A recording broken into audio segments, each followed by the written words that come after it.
Nalilito siya sa problema kay Gio at hindi maitatangging kasiyahan tuwing naiisip niya si Nico at kung gaano ito ka-thoughtful sa kanya.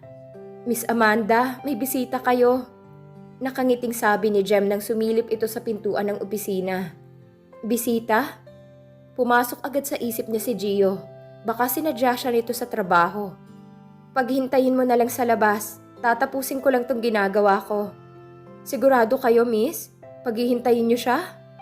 Tumango na lang siya at itinutok ang atensyon sa ginagawa. Pero hindi rin niya maayos-ayos ang mga papeles.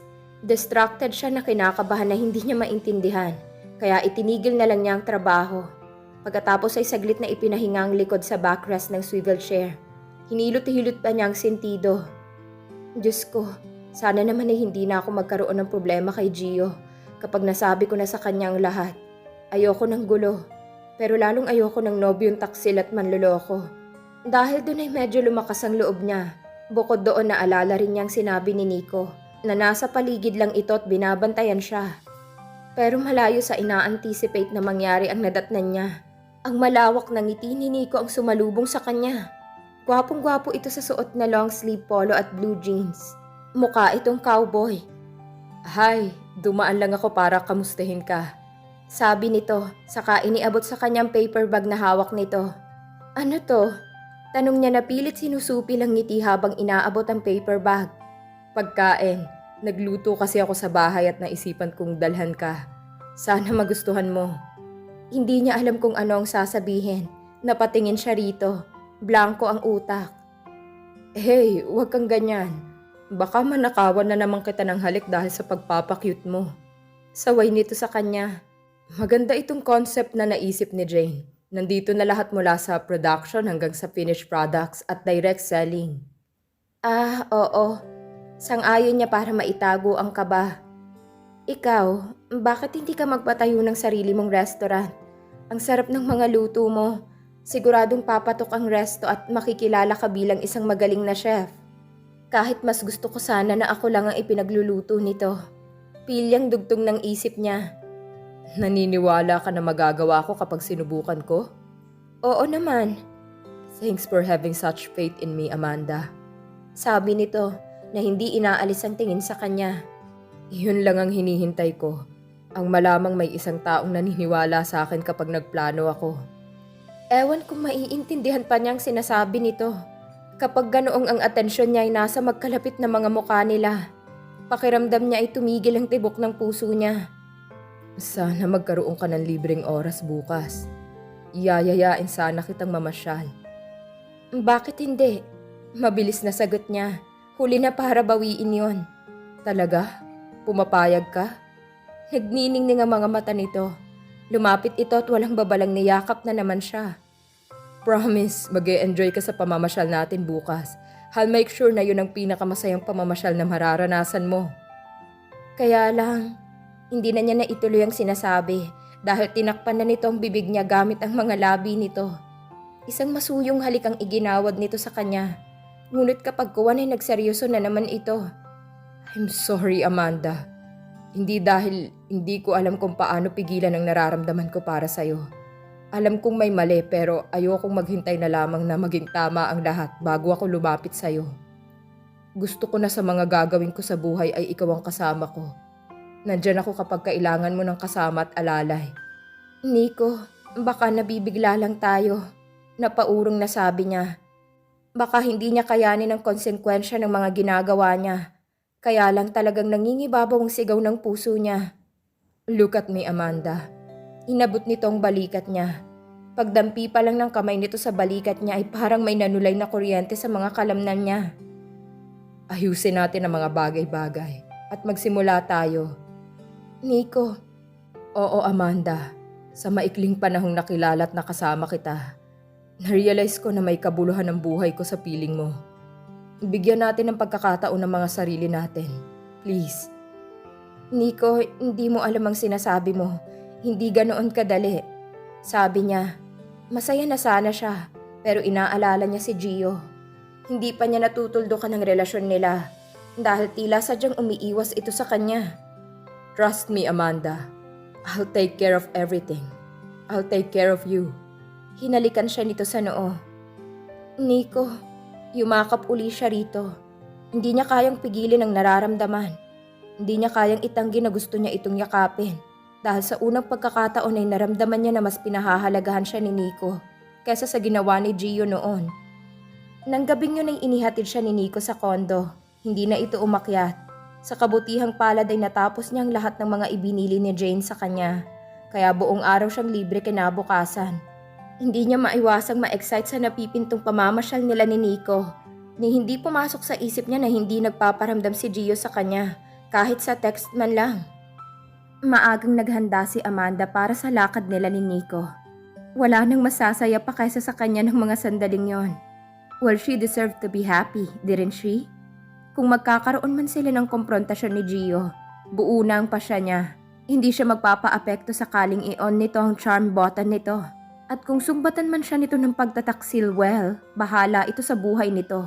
Ito ang hindi nakipag-communicate sa kanya. Ginawa na niya ang parte niya para makausap ito pero hindi niya ito mahagilap. Kesa naman masayang ang araw niya. I-enjoy na lang niya iyon kasama ang isang taong nagpapasaya sa kanya.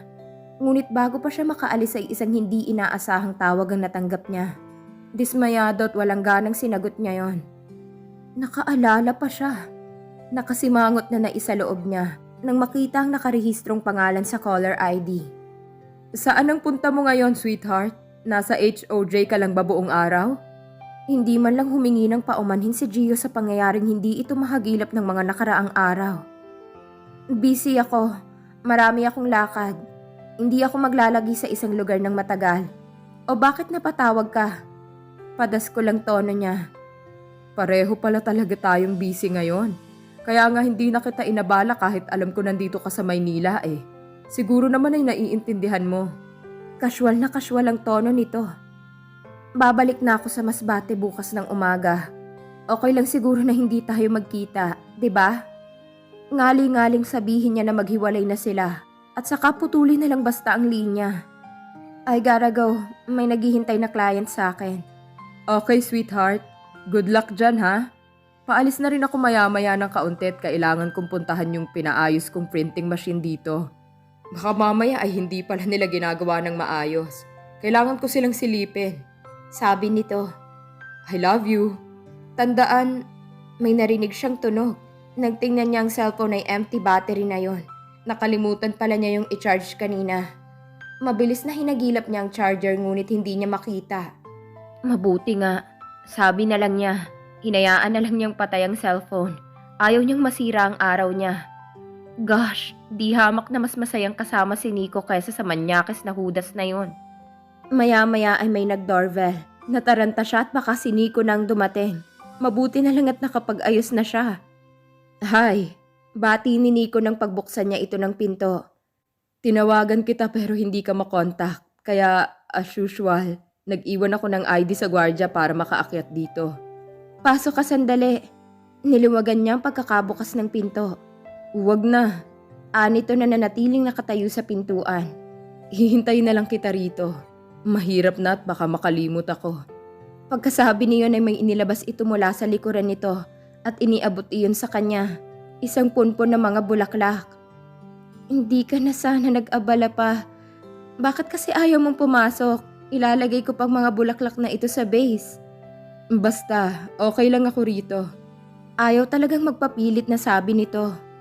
Pumasok ka na sabi eh. Hinila niya ito. Amanda, kung kailan bibitiwan na sana niya ang kamay nito ay saka naman humigpit ang pagkakahawak nito sa kanya. Bakit? Wala. Ito ang kusang bumitiw.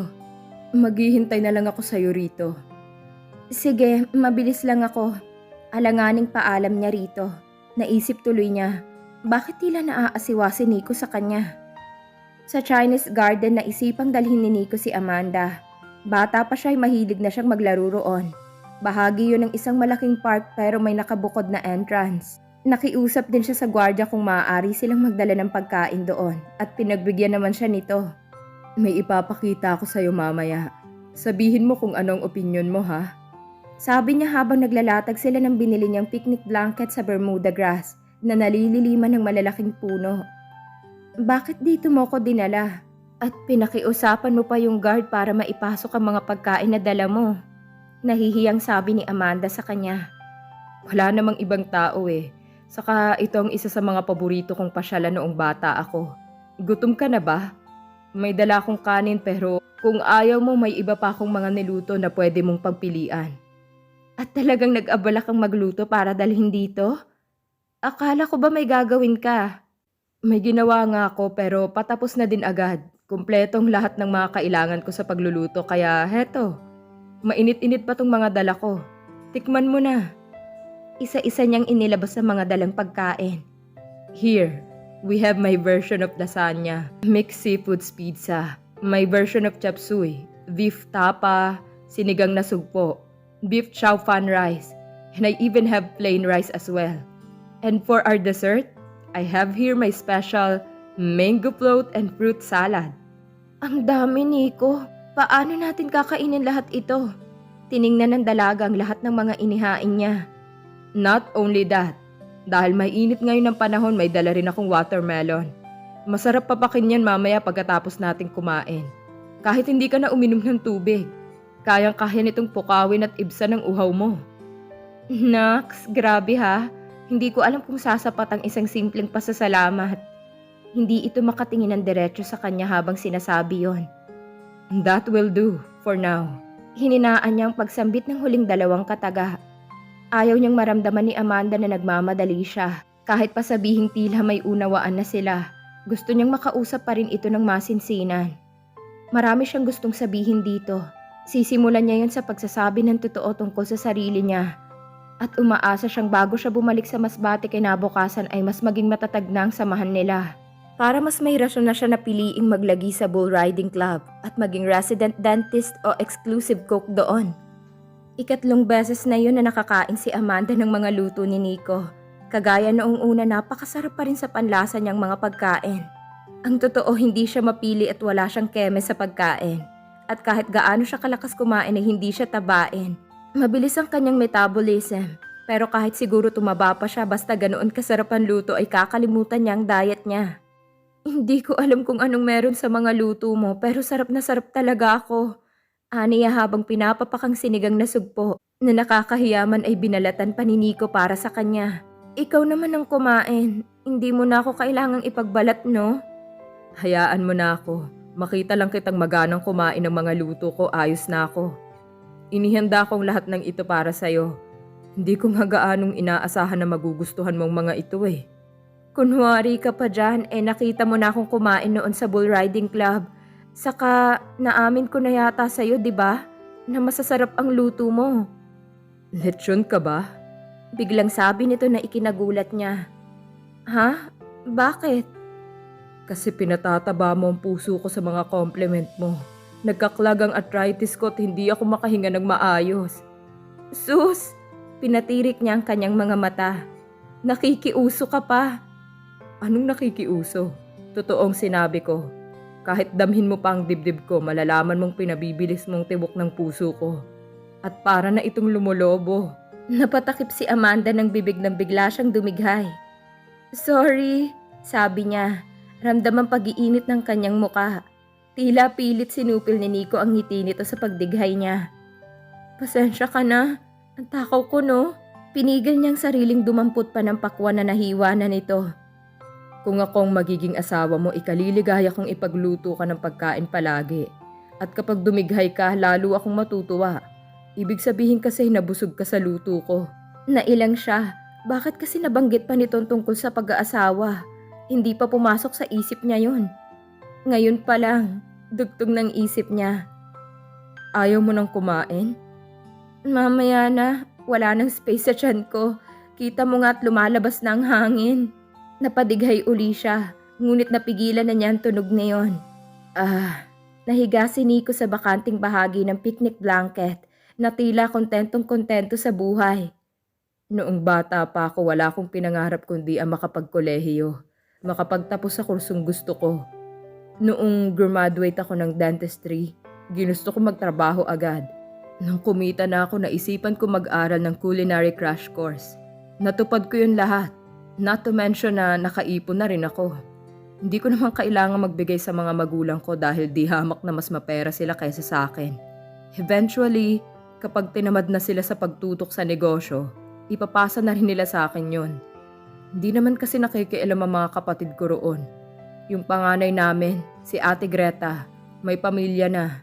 Maaluwa naman ang buhay niya kaya hindi na nag-abala pang kunin ang parte niya sa mga ipinamana ng parents namin.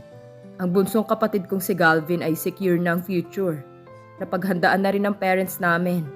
Saka scholar yun sa Amerika. Natameme siya sa mga narinig. Mataas ang pinag-aralan ni Nico.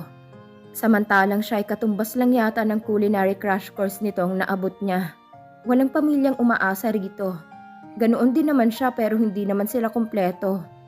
Ang swerte naman ng babaeng mapapangasawa mo at ng mga magiging anak mo. Komento ni Amanda bago niya napigilan ang kanyang bibig. Parang wala siya sa sarili habang inililigpit ang mga pinagkainan nila. May isiping pilit nagsusumiksik sa utak niya. Kung ako na lang sanang maswerteng babaeng yun. Ay, ang napakasaya ko siguro. Ikaw, Amanda, magkwento ka naman ng tungkol sa sarili mo. Sabi nito, tumagilid ng higa at itinukod ang isang kamay sa ulo. Walang exciting sa buhay ko. Wala akong kapatid. Wala akong ama. Pinalaki akong mag-isa ng mama ko. Pinag-aral sa abot ng makakaya niya. Naging makulay lang siguro ang buhay ko nang kunin ako ni Jane para magtrabaho sa kanya. Yun na yun. Bumuntong hininga siya at saka tumanaw sa malayo. Maglakad-lakad tayo. Yakag nito kapag kuwan. Iwan lang natin ang mga gamit sa kotse at kunin na lang uli pag kakain na tayo. Sige. Nagpasalamat siya at pagkatapos niya magkwento ay hindi na ito nangulit pa. Pero teka, may ipapakita muna ako bago ko makalimutan. Iniabot nitong isang asul na tube. Parang plastic. May kinuha ito roon. Anong masasabi mo rito, Amanda? Ano yan? Lumapit siya rito para makita ang nasa kakaibang papel na hawak nito. Ang blueprint ng isang building na gustong-gusto kong itayo. Matagal na sa akin to, pero ngayon lang uli nabusisi. Bakit mo ipinakita sa akin yan? Nakangiti niyang tanong. Hindi ako nakakaintindi niyan. Damit ang mga idinidisenyo niya at hindi building. Gusto ko lang sabihin na dahil sa'yo, baka sakaling mag-materialize itong building na ito. Ngumiti pa ito sa kanya. Napakalaking bagay na marinig ko mula sa'yo na pinaniniwalaan mong mga plano at sinasabi ko. Ano ka ba? Wala yon. Opinyon ko lang yon. Ikaw pa rin ang may last say. Saka huwag mong dibdibin ang mga sinasabi ko. Baka masanay ka at mamihasa rin ako. Pansin mo ba? Parang pinagtagpo talaga tayo. Naiintindihan mo ko at naiintindihan din kita. Sana'y hindi itong huling pag-uusap at pagkikita natin. Siyempre, hindi itong magiging huli. Alam mo naman kung saan ako nagtatrabaho. Mas nauna ka pa nga sa lugar na yon. Saka maliit lang ang Pilipinas para hindi tayo magkita.